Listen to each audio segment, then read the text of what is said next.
October 20, 2011. A drainage pipe on the outskirts of Sirte, Libya.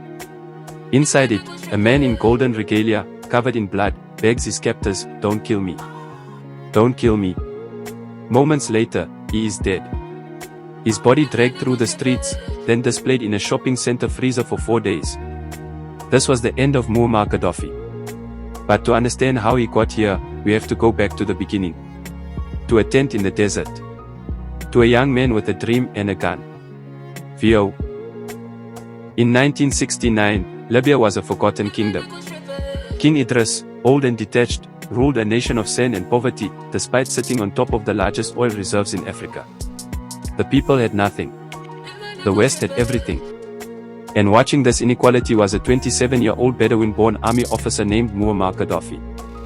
He worshipped Gamal Abdel Nasser, the Egyptian revolutionary. He dreamed of Arab unity, of dignity, of kicking out foreign bases and taking back what belonged to his people. On September 1, 1969, while the king was abroad for medical treatment, Gaddafi and a band of young officers seized Tripoli without firing a shot. "Libya is free," he announced on Radio Tripoli. The world barely noticed. But everything was about to change. He was charismatic, handsome, intense. Libyans saw him as a savior, someone who would finally give them a voice, a share of the oil wealth, a future. Within a decade, Gaddafi transformed Libya. He renegotiated oil contracts, forcing Western companies to pay fair prices. Overnight, Libya became the wealthiest nation in Africa, richer per capita than Italy, than the UK. He built free hospitals, free universities, free housing. He gave loans to newlyweds, subsidies to farmers, and water, literally water, to a desert nation. His crowning achievement was the Great Man-Made River.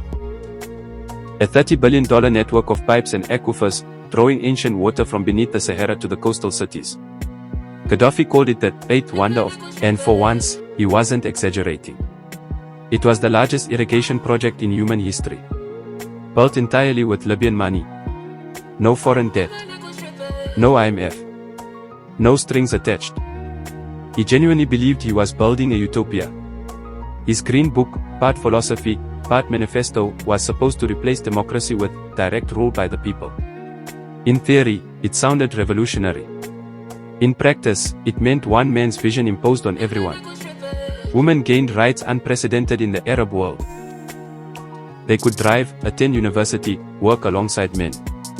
Gaddafi's personal bodyguards were all women, virgins, he insisted, who had sworn loyalty unto death.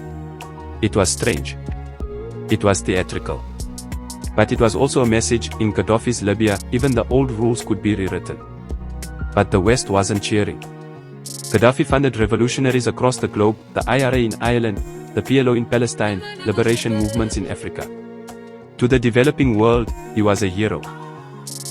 To Washington and London, he was a terrorist kingpin.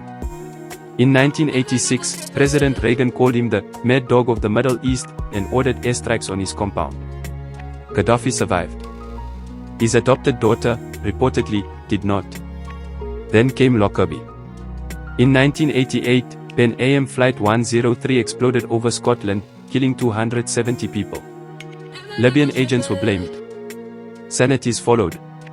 Libya became a pariah state, isolated, impoverished, hated. The golden years were over. He never admitted responsibility for Lockerbie, but he paid compensation, billions of dollars, to the families. It was his way of buying his way back into the international community. And eventually, it worked. By the 2000s, the world had changed. 9/11 made the West desperate for allies in the war on terror.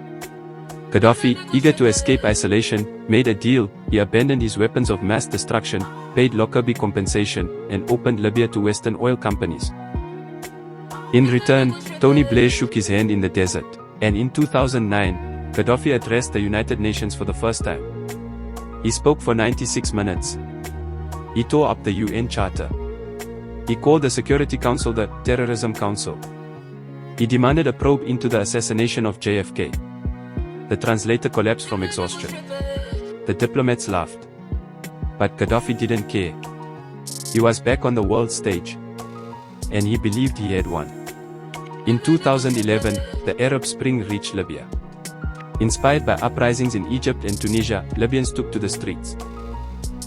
Gaddafi's response was brutal: snipers, bombs, mercenaries. "I will crush the rats," he screamed on television. "I will die a martyr." But this time, the world wasn't on his side. The UN authorized a no-fly zone. NATO interpreted that as permission to destroy his army. France, Britain, and America bombed his tanks, his troops, his escape routes.